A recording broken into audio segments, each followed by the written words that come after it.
Hi hello welcome to Andhra Prabha. నా పేరు సాయి. ఇప్పుడే బీజేపీ తన రెండో జాబితా రిలీజ్ చేసింది. తెలంగాణకు సంబంధించి దాదాపు మనకి ఇందులో 9 మంది పేర్లు తొలి జాబితాలో వచ్చింది. మొత్తం మీద 15 స్థానాలకు అభ్యర్థులు ప్రకటించింది బీజేపీ.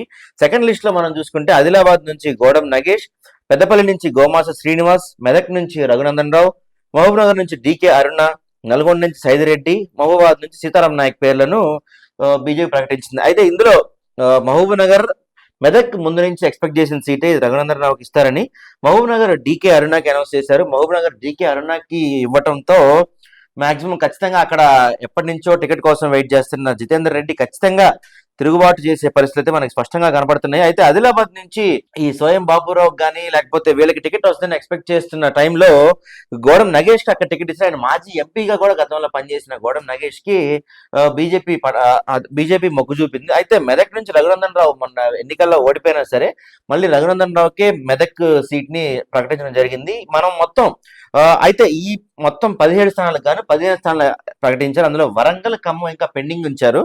అయితే మనం చూసుకుంటే ఇందులో దాదాపుగా అసెంబ్లీ ఎన్నికల్లో ఓడిపోయినా కూడా కొంతమంది అంటే ఈటెల రాజేంద్ర కానీ లేకపోతే మన ధర్మపురి అరవింద్ కానీ ఇప్పుడు రఘునందన్ రావు కానీ బండి సంజయ్ కానీ ఇట్లా ఎన్నికల్లో ఓడిపోయినా అంటే కాంగ్రెస్ పార్టీలో ఏం జరుగుతుందంటే అసెంబ్లీ ఎన్నికల్లో ఓడిపోయిన వాళ్ళకి పార్లమెంట్ ఎన్నికల్లో దాదాపు టికెట్లు లేవని ఎమ్మెల్సీ స్థానాలు లేవని రకరకాల జరిగినాయి. అయితే బీజేపీ అవేం పట్టించుకోకుండా ఎమ్మెల్యే అభ్యర్థులుగా ఓడిపోయిన వాళ్ళ ప్రధాన నాయకులుగా చెప్పుకునే బండి సంజయ్ కానీ ఆ తర్వాత మన ఈటెల రాజేంద్ర గాని ఇప్పుడు ధర్మపురి అరవింద్ గాని రఘునందన్ గాని వీళ్ళందరికీ వాళ్ళకి ముందు నుంచి చెప్పినట్టేగానే వాళ్ళందరికీ ఎంపీ అభ్యర్థిగా ప్రకటించింది.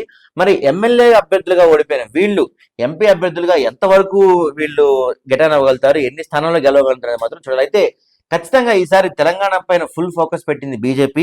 17 స్థానాలకు గాను వాళ్ళు 17 స్థానాలకు ఖచ్చితంగా కనీసం 15 పార్లమెంట్ స్థానాలైనా ఈసారి ఎట్టి పరిస్థితుల్లో సాధించాలని చెప్పి మోడీ గాని అమిత్ షా గాని తెలంగాణ పైన విపరీతంగా ఫోకస్ పెట్టినట్టు వరుస తెలంగాణ పర్యటనలు చేస్తున్నారు. వీళ్ళిద్దరూ తెలంగాణ మీద పూర్తి స్థాయిగా అసెంబ్లీ ఎన్నికల్లో అనుకున్న స్థాయిలో సీట్లు సాధించలేకపోయిన బీజేపీ ఆ లోటుని ఖచ్చితంగా పార్లమెంట్ ఎలక్షన్స్ లో తీర్చుకోవాలి. పార్లమెంట్ ఎలక్షన్స్ లో అనుకున్న దానికన్నా అంటే పార్లమెంట్ ఎలక్షన్స్ లో అసలు పోటీలో లేదు బీజేపీ, ఇక్కడ పోటీ జరుగుతుంది బీఆర్ఎస్ కి కాంగ్రెస్ కి మధ్య అనే ఒక ప్రచారాన్ని ఖచ్చితంగా వీళ్ళు సీరియస్ గా తీసుకొని ఒక్కసారిగా రేస్ లోకి దూసుకొచ్చారని చెప్పొచ్చు. ఎందుకంటే వీళ్ళు ప్రకటించిన అభ్యర్థులు పాత వాళ్ళైనా కానీ మల్కాజ్గిరి నుంచి ఈటెల రాజేంద్ర, తర్వాత కరీంనగర్ నుంచి బండి సంజయ్ గాని, తర్వాత మన మహబూబ్ నగర్ నుంచి డీకే అరుణ, మెదక్ నుంచి రఘునందన్ రావు, నిజామాబాద్ నుంచి ధర్మపురి అరవింద్ వీళ్ళందరూ గతంలో పనిచేసిన వాళ్ళు, కొంచెం వీళ్ళకి పార్టీలో సీనియర్లు, కొంచెం గుర్తింపు తగిన వాళ్ళని గుర్తించి అదేవిధంగా మనకి హైదరాబాద్ నుంచి మాధవలత అనే క్యాండిడేట్ ని కూడా ప్రకటించి ముందస్తుగా అంటే ఇంతవరకు తెలంగాణలో సంబంధించి కాంగ్రెస్ పార్టీ కానీ బీఆర్ఎస్ పార్టీ కానీ అధికారికంగా ఎక్కడ ఎంపీ అభ్యర్థులు ప్రకటించక ముందే బీజేపీ ప్రకటించేసి రేస్ లో ముందున్నట్టుగా వాళ్ళు చెప్తున్నారు. ఎట్టి పరిస్థితుల్లో కనీసం 15 స్థానాలైనా గెలుచుకొని తెలంగాణపై బీజేపీ జెండా ఎగరవేయాలి.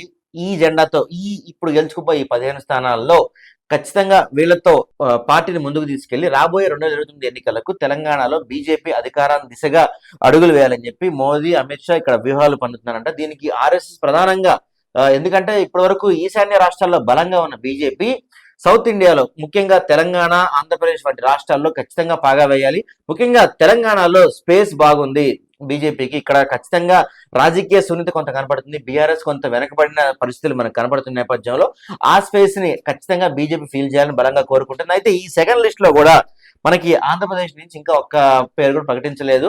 అయితే ఎన్ని స్థానాల్లో పోటీ 6 స్థానాల్లో 6 ఎంపీ స్థానాల్లో ఆంధ్రప్రదేశ్ నుంచి పోటీ చేయబోతున్న క్లారిటీకి అయితే వచ్చారు కానీ ఆ 6 అభ్యర్థుల్ని ఈ లిస్ట్ లో కూడా ప్రకటించలేదు. మరి రాబోయే next list and final list లో ఆంధ్రప్రదేశ్ సంబంధించిన 6 అభ్యర్థులను కూడా బీజేపీ ప్రకటిస్తుందో చూడాలి. అయితే మొత్తం మీద తెలంగాణలో ఇప్పుడు అనౌన్స్ చేసిన ఈ 6 అంతకుముందు కలిపి 9 మంది మొత్తం 15 మంది ఎంపీ అభ్యర్థుల అనౌన్స్మెంట్ జరిగిపోయింది. వాళ్ళు ఆల్రెడీ క్షేత్రస్థాయిలో పనులు చేసుకుని మొదలు పెట్టారు. మరి చూడాలి ఈ ప్రకటించిన ఈ 15 మంది అభ్యర్థుల్లో ఇంకా రాబోయే ఇంకో ఇద్దరు మొత్తం 17 మంది అభ్యర్థుల్లో ఎంతమంది గెలుపు బావుట ఎగరేస్తారు, ఎంతమంది ఇక్కడ గెలుపు విజయ తీరాలకు చేరతారనేది మనకు రాను తెలియనుంది.